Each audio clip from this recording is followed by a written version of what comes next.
Magandang umaga mga kaibigan, ng araw nga po pala ngayon ay May 18, 2024. Nais ko lamang i-share sa inyo kung anong ginagawa ko every time na papasok ko sa school. Sa mga oras na ito, naghahanda na nga pala ako pagpasok. Madali lang mga kaibigan, maya po ulit.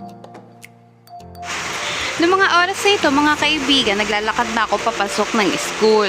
Pag kayo nakapunta dito sa lugar na ito guys, huwag niyong kakalimutan magdala ng payong at tubig dahil wala kayong masisilungan at walang puno dito na nakatanim sa paligid. Malawak nga pala ang lugar na ito guys. At sa pagpasok nyo guys, makikita nyo yung rotonda dito na maliit lang kung saan dyan dumadaan yung mga sasakyan. Pwede nga pala kayo magdala ng sarili nyong sasakyan dahil meron silang libreng parking area kung saan pwede nyong i-park ang inyong sasakyan. Meron din security guard. Ako nga pala guys, yung pinakamaaga pumasok sa klase namin dahil sinanay ko na rin yung sarili ko na laging pumasok na maaga dahil ayoko talagang ako'y nalilate. So ito guys, papunta na tayo sa 3rd floor kung saan nandun yung room namin. So hindi ko na masyado ipapakita sa inyo guys. Itong mga oras na ito is papasok na ako sa room ko kaya mamaya na lamang po ulit. See you later. Bye! After 1 hour and 30 minutes, natapos na nga pala yung klase namin guys at ito't naghahanda na kami pa uwi.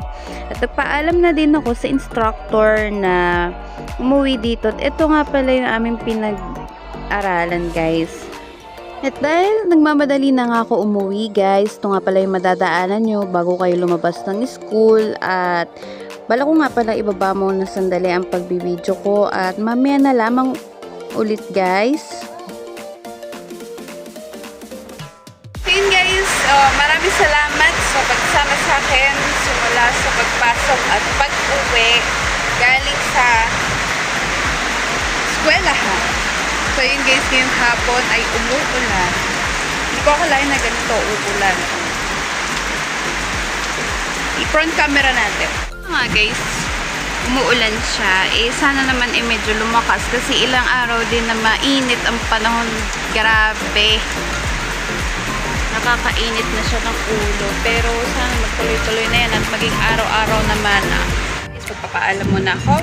Magkita-kita muli tayo sa susunod kong vlog. At yun naman yung pangatlong araw ko ng pag-vlog. So maraming salamat. Bye-bye!